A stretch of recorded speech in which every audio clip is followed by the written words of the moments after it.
እሱ ነው እንደሚገርምሽ እሱ አይደለም የሚገርመው ሱረት ሐዲድ 57ኛው ምዕራፍ ነው 57ኛው ምዕራፍ ያዥልኝ እሺ 57ኛው ምዕራፍ ይዘናል ጥሩ ከዚህ ከሱረቱ ለዚህ እቺ አንቀጽ 25ኛው አንቀጽ ከአንደኛው አንቀጽ ጀምረን እስከ 25ኛው ከቢስሚላህ ጀምረን እስከ 25 ስንመጣ 26 ነው የሚመጣው 26 ማለት ደግሞ የብረት አቶሚክ ነምበር ነው የብረት አቶሚክ ነምበር ነው ይሄ ምዕራፉንና አቶሚክ ነምበሩን ስትደምሪው ደግሞ የብረት ማስ ነምበር ይመጣል ኦ ማይ ጋድ በጣም ቢገርም ነው የብረት ማስ ነምበር 83 ነው አቶሚክ ነምበሩ 23 ነው 57ኛው ምዕራፍ ነው ሁለቱን ስደምሪያቸው ማስ ነምበሩ ይመጣል ይሄ ኮኢንሲደንስ አይሆንም ተግባባን እኔ ግን በጣም ነው የደነቀኝ ያ ጀማኔ እኔ ይሄ በጣም ነው እየደነቀኛለሁ ወላሂ ለአዚም ነው የምላችሁ እኔ አላህ የምትገኘው ምን ላይ ነው ሶስተኛው ምህዋር ላይ ሶስተኛው ምህዋር ላይ ማን ይገኛል ዋይካደ እኔ እኮ በጣም እኔ ወላሂ በጣም ነው የደነቀኝ እኔ አሁን ያየሁት 1 2 3ኛው ላይ ነው ያለችው ምድር እነዚህ ሁለት ባህሮች አሉ ራሱ መመልከት ይችላልሽ እና ይሄንን አላህ በቁርአን ላይ መቼም አንዱ በአንዱ ላይ ወሰን አያልፍም እንዲህ አርገሽ ሼክ አርገሽ ልቀላቅለው ብትይ የማይቀላቀል ነው ሼክ ብታርገው አይቀላቀልም ሁሌ እንዲሆኑ ነው የሚኖረው ሁሌ ይሄ በጣም ተአምር ነው በጣም የሚገርም ነው the most amazing ደግሞ የሆነብኝ ነገር ምን አለ መሰለሽ ንብን ታውቂያታለሽ ንብ ወንዱ ነው ሴቷ ነች የምግብ ስራ ላይ የምትሰማራው ማለት ሄዳ ማምጣት ምናምን ሄዶ ማምጣት ምናምን ላይ ሴቷ እንግዲህ ወንዱ በሆነች ነገር ተቀምጦ ውስጥ አይደል የሚቀመጠው አዎ በትክክል ጥሩ እሺ አንድ ሰው በዚህ ዘመን የዛሬ 1400 ምናምን ዓመት ዘመን ላይ ሴቷ መሆኗና ለመሆኗን ቼክ ማድረግ ይችላል በምንድን ነው ቼክ የሚያደርገው ቼክ ማድረግ ይችላል ሴት መሆኗን ጾታዋን መታወቅ ይችላል በተአምር አይቻልም ማለት ሳይንሱ የዛን ሰዓት እንደዚህ የረቀቀ አይደለ ያ ስለዚህ ምን አለ መሰለሽ አላህ ጌታም ወደ ንብ እንዲህ ሲል አስታወቀ ከተራሮች ከዛፎችም ከሚሰሩት ቀፎች ቤቶችን ያዢ አለ ከዚያም ከፍሬዎቹ ሁሉ ብይ የጌታሽንም መንገዶች ላንቺ የተገሩ ሲሆኑ ግቢ ልባርጊ ከሆዶቿ አለ አሁን ጥያቄው ደግሞ እዚህ ጋር ይመጣል ከሆዶቿ እሱ ያኛውን ጨርስልሻለሁ ቆይ ከሆዶቿ የሚለውን ልመለስበታለሁ እሺ መልኮችም የተለዩ መልኮቹ የተለያዩ መጠጥን ይወጣል አለ በእነሱም ውስጥ ለሰዎች መድኃኒት አለበት በዚህም ውስጥ ለሚያስተነትኑ ህዝቦች በእርግጥ ታምር አለበት አለ ጥሩ ሆዶቿ አለ ለምንድን ነው ሆዷ ያለው ይሄን ታውቂያለሽ በጣም በሚገርም ሁኔታ ንብ ያላት ሁለት ሆድ ነው ተመልከች ሃኒ ስቶማክ እና ስቶማክ አለ ሃኒ ስቶማክ ለብቻ ነው ስቶማክ ይሄንን ማን ነው ሊያይ የሚችለው በጣም የሚገርም ነገር ነው ስለዚህ የፈጠረው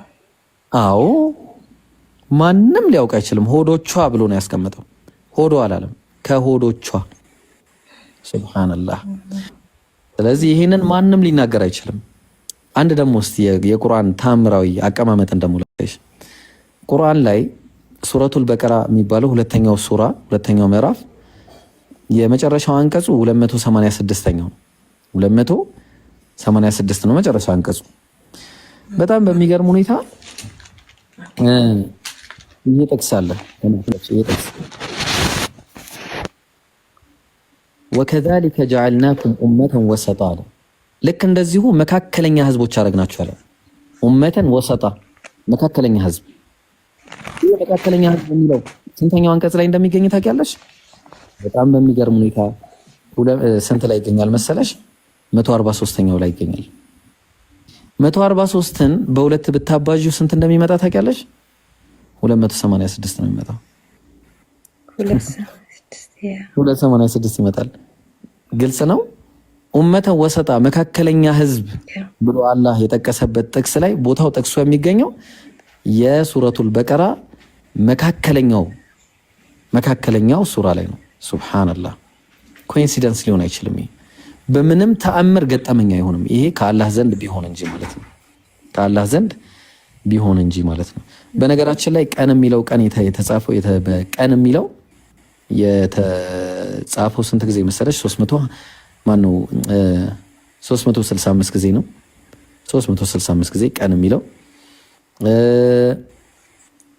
ወንድና ሴት የሚለው አይ ቲንክ እኩል ልክ አንድ አመት እንደሚሆን ማለት ነው። አንድ አመት። ወር የሚለው 12 ጊዜ ነው የተጠቀሰው ቁርአን ላይ። ወር የሚለው 12 ጊዜ ብቻ ነው የተጠቀሰው። ቀን የሚለው 365 ጊዜ ነው የተጠቀሰው።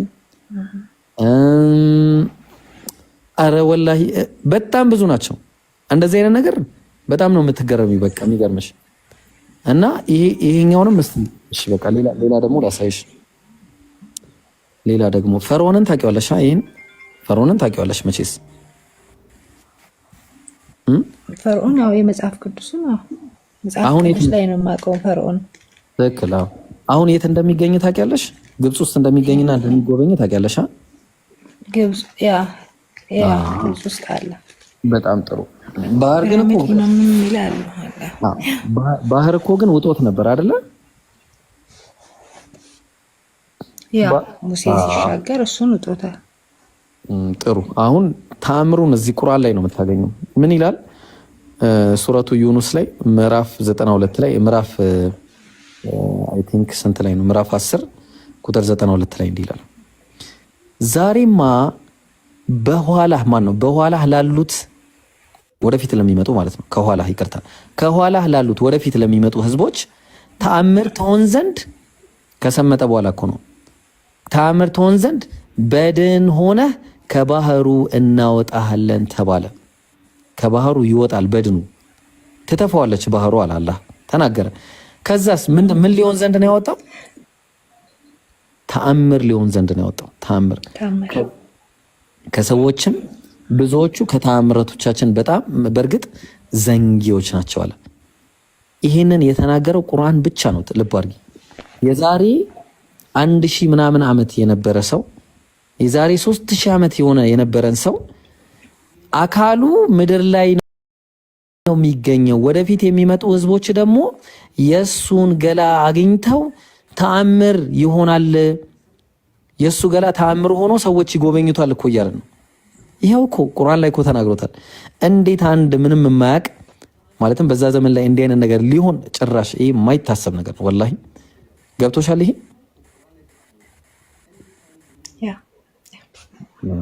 ስለዚህ አንድ ሰው ሊናገረው የማይችል ነገር ነው ማለት ነው። እሺ ይሄ ደግሞ በጣም የሚገርመኝ ነው። እኔ አሁን ለምሳሌ ምን አለ መሰለሽ፣ ይሄው ተመልከች። ጋራዎችንም እሷ እንደ ደመና አስተላለፍ የምትተላለፍ ስትሆን የቆመች ናት ብለህ የምታስባት ሆና ታያታለህ። ስንታየው ተራራ ቆሟል ብለሽ ነው የምታስቢው?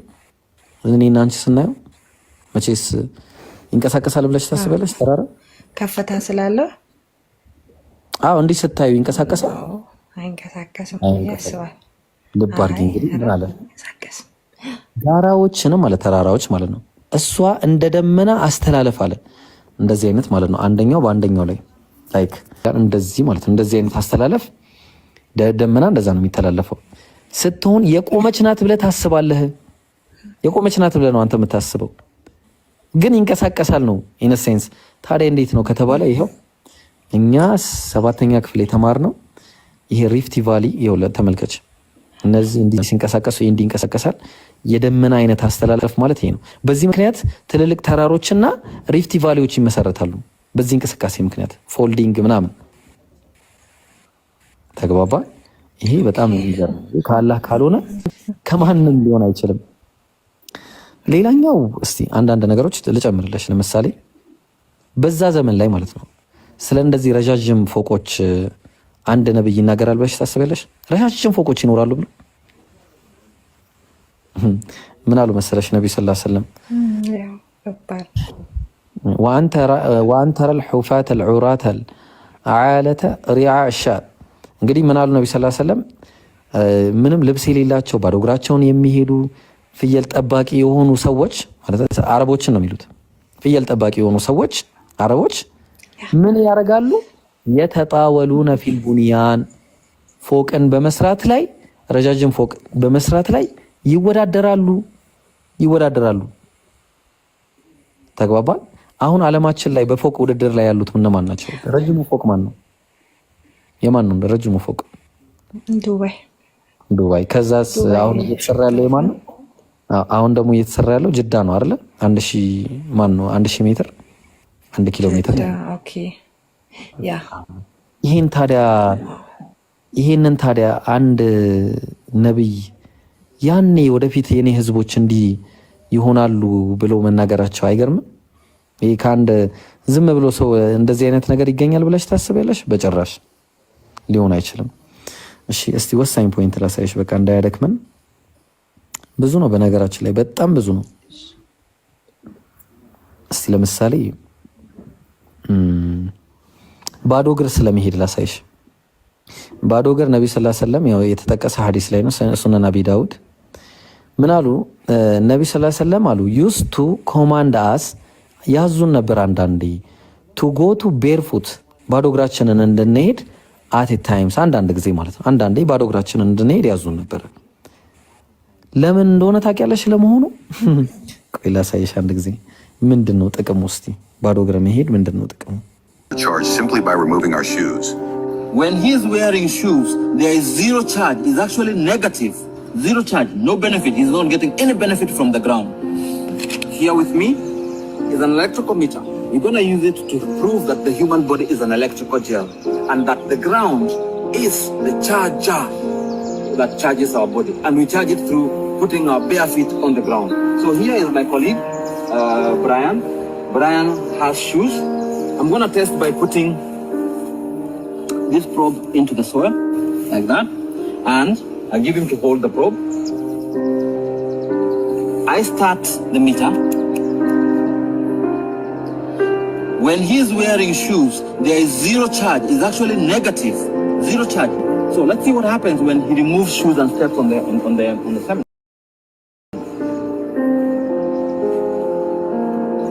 Changes. The game changes.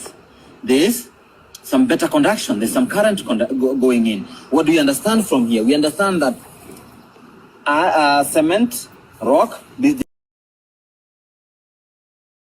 are all made from earth material. So they are slightly better conductor. However, let's see the difference between this and stepping on the grass.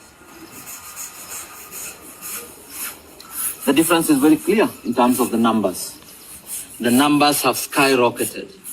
We were doing around 126, 130.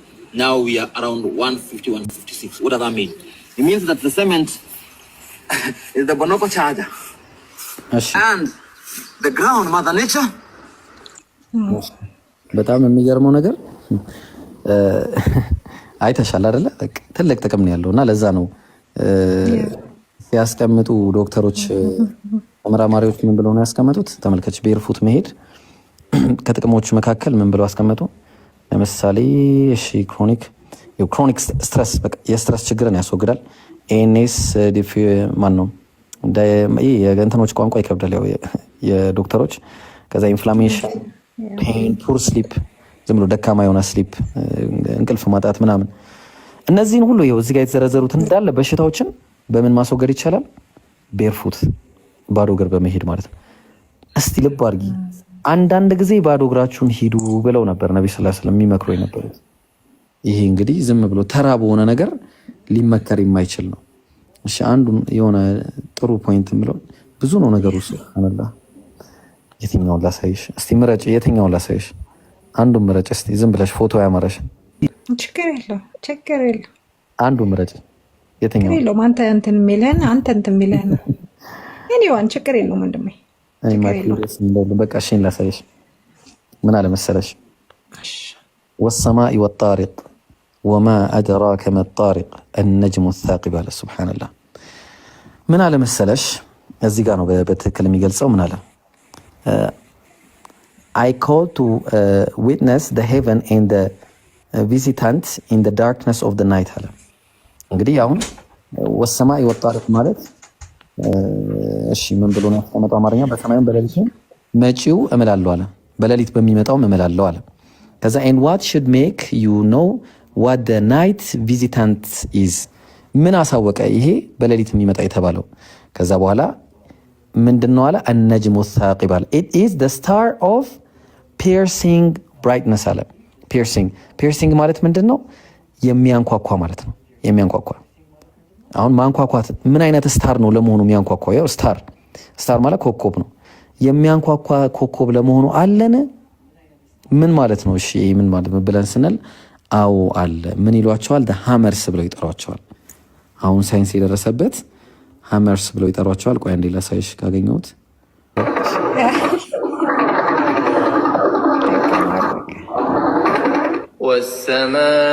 والسماء والطارق አየሽ ድምጻቸው እንደዚህ ነው ተመልከሽ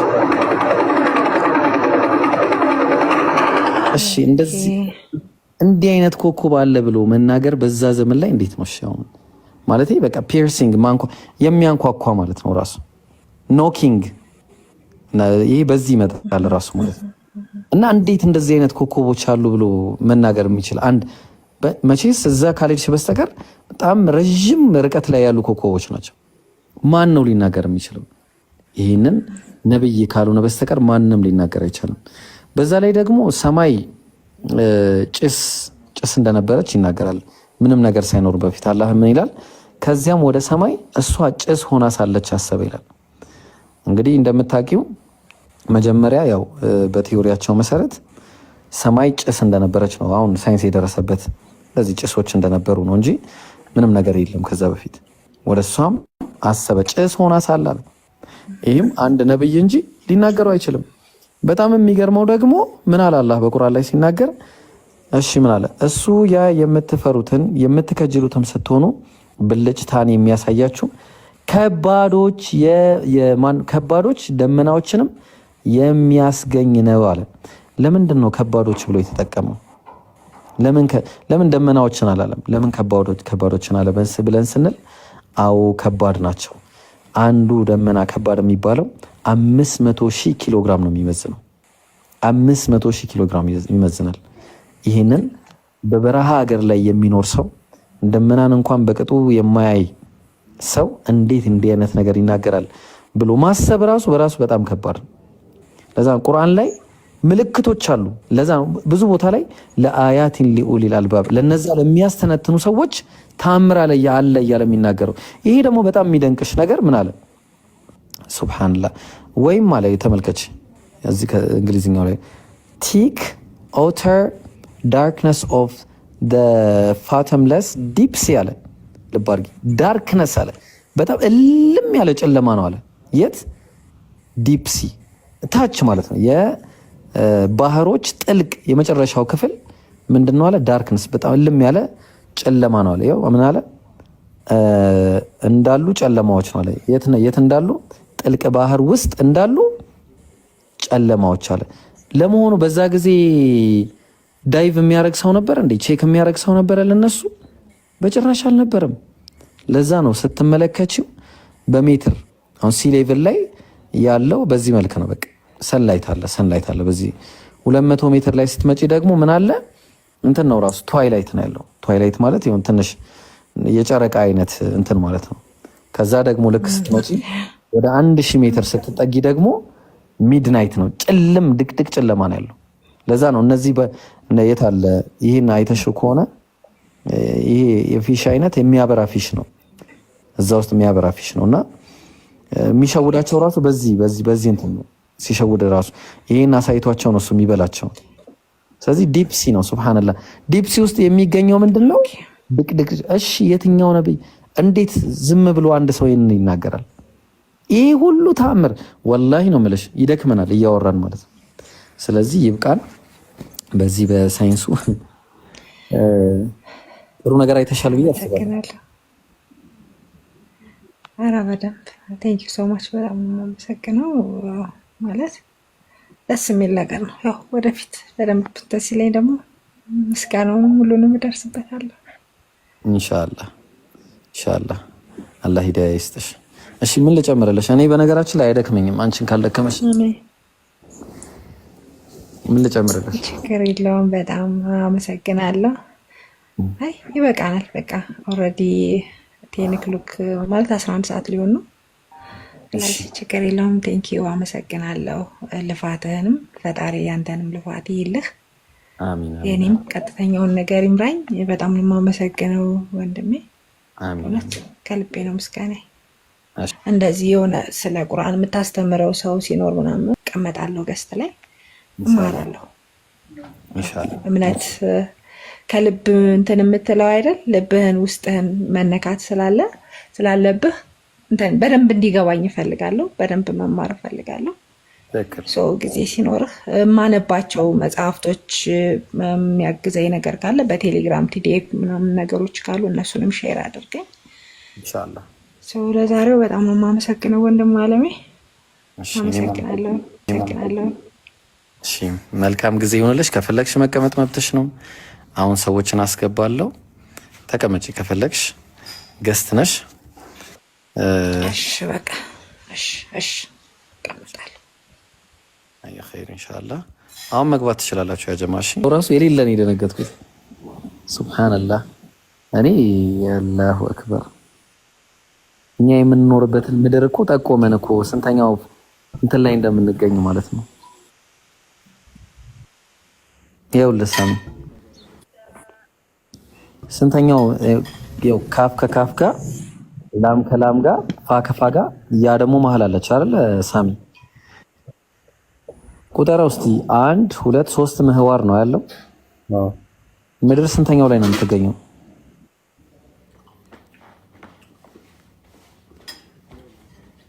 ሳሚ ምድር ስንተኛው ላይ ነው የምትገኘው? ምድራችን እኛ የምንኖርባት በነገራችን ላይ ሐዲስ ላይ ስንት ነው የሚለው? ምን አልከኝ? አንተ ከምህዋር አንፃር ነው የምትጠይቀው? ምህዋር ነው ምህዋር 1 3 አይገርም?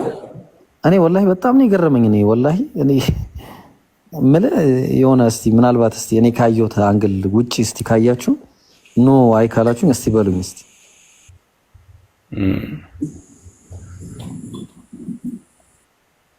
ሱብሃንአላህ በጣም እኔ ገርሞኛል። ብቻ ምክንያቱም ምልክት ነው እኮ ለአያቲን ሊኡሊል አልባብ ለሚያስተነትን ሰው መጀመሪያ እስከማውቀው ድረስ ሜርኩሪ፣ ቬነስ፣ ኤርዝ እያለ ነው አይደል የሚቀጥለው። ይኸው እዚህ ጋር እንደዛ ነው ያለው እንደማየው። አንደኛ የመጀመሪያው ላይ ቹት አንድ ፕላኔት አለች። ሁለተኛ ፕላኔት እዚህ ላይ ይኸው ሁለተኛው ምህዋር ላይ፣ ሶስተኛው ምህዋር ላይ ኤርዝ ነች ያለች። መሀል ላይ ደግሞ ያ ነች። ያው ያ ደግሞ እስቲ እኔ ያ የሆነ እኮ ምክንያት እኮ ዝም ብሎ እኮ አይቀመጥም ቁርአን። ያ ማለት ያው መሀል ላይ ያለችው ማለት ነው። ሱብሃንአላህ በጣም የሚገርም ነው። ኢብራሂም ብዙ ጊዜ የሚገርመኝ ማለት ነው ይሄ አንተራ الحفاة العراة ይሄ ከገጠር መጥተው ምናምን የሚለው ሐዲስ አለ አይደል?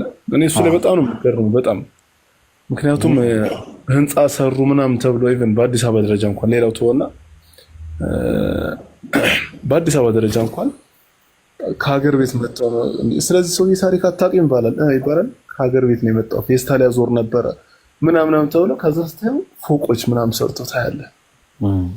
ወላሂ ትላልቅ የሚባሉ ሰፈሮች ላይ ምናምን የምታይ በቃ እንደዚህ አብዛኛው ከተማው አይደለም። እና ይሄ በጣም ገራሚ እንትን ነው። ከሱ ባለፈ ደግሞ የሁለተኛው ደግሞ በጣም የሚገርመኝ ተቃርቡ الازمان ይሄ ጊዜዎች የሚቀራረቡት እኔና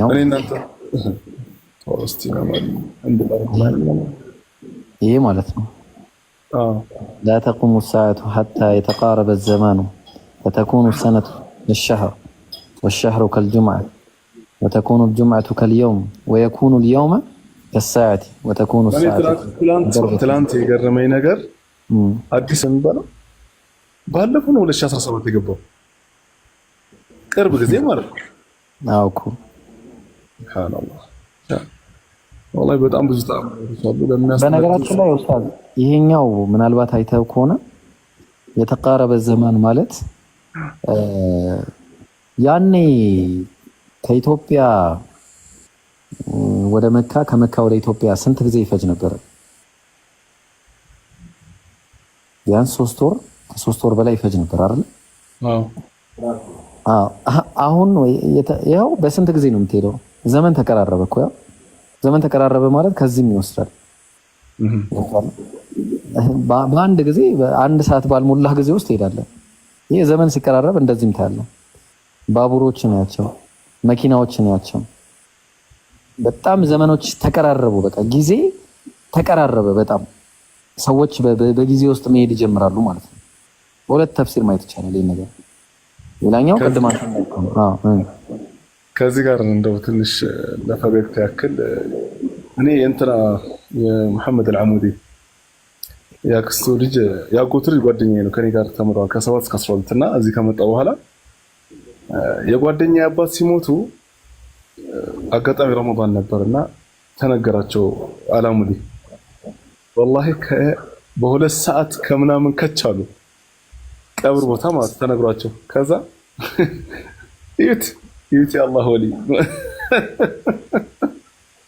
የአላህ ወሊ እንደዚህ ነው ከቻለ ባንዴ ምናምን ተብሎ ሲወራ አስታውሳለሁ። በምን መጥቶ ነው? እሱማ በፕሌን ነው፣ ግን ፍጥነቱ ወዲያው ተነግሮ ሲመጣ የራሱ ፕራይቬት ጀት አለ አይደለ? አዎ ቀን ጊዜ ነበሩ ሰዎች ነበሩና ይዩት የአላህ ወሊ ከቻለ ምናምን ብሎ ይገርማል። የአላህ ተአምራቶች አያልቁም። ሱብሃንአላህ እኔ ይገርማል። ብቻ ፎሎ አድርገኝ መጀመሪያ፣ በኋላ እንዳንለያይ ፎሎ አድርገኝ መጀመሪያ። አድርገኛ ፎሎ አንለያይም ማለት እሺ። ረጅም ሰዓት እናወራለን አደርጋለሁ። በጥሞና ካወራን እርግጠኛ ነኝ ጥሩ ነገር እንማማራለን። እሺ እስቲ ኢየሱስ ባይብል ላይ ስንሄድ ማለት ነው አንድም ቦታ ነው የምልህ፣ አንድ ቦታ እኔ አምላክ ነኝ አምልኩኝ ያለበት አንድ ጥቅስ የለም። ኢየሱስ የባህሪ አምላክ ነው የተባለበት አንድ ጥቅስ የለም። ባይሆን ኢየሱስ ምን እንደተባለ ታውቃለህ? ዮሐንስ ወንጌል ምዕራፍ 8 ቁጥር 40 ላይ ከእግዚአብሔር ሰምቼ የነገርኳችሁ ሰው አለ፣ ሰው ነኝ አለ። ሉቃስ ወንጌል ምዕራፍ ነገር ልንገርህ እኔ ማለት ነው እስጢፎ እንዴት ነው ማለት ቅድም እንደነገርኩ ሃይማኖት ላይ ብዙም አይደለሁም ብያለሁ። ገባህ? እና ያሪ አመሰረውም ስራም አጠገብ የምታግዘው አብታግዝ ግን ከበድ ያለች ትመስላለች። አመሰረው ስራም ማለት ዲን ክርስቲያን ምናምን ብለህ እንድታይ የሚያደርግ ስራ አይደለም። አራሱንቶ ሃይማኖት እኮ ለግልህ እኮ ነው የምትይዘው። ኖርማሊ ማለት በቃ የምታምነው ነገር አለ አይደለ? እኔ ማምነው ብለህ የምትይዘው ነገር ያሳምን ይገባል። አሁን አንተ ፍጡር ታመልካለህ ያለው ሰገድ ፍጡር አታመልክማ።